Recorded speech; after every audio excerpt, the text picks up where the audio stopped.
السلام عليكم. ازي حضراتكم عاملين ايه؟ طبعا النهاردة انا بفتح مسكوت زينب. تمام. انا بقيت غني اوي.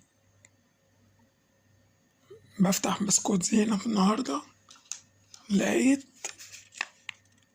500 يورو. ايه رأيكم؟ لقيت 500 يورو. طبعا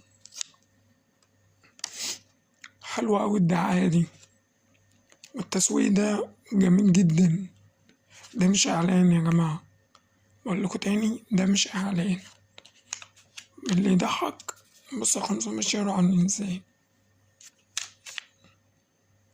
كل ده حوار، بس احلى حاجة ان انت بتعرف ازاي تسوق المنتج بتاعك.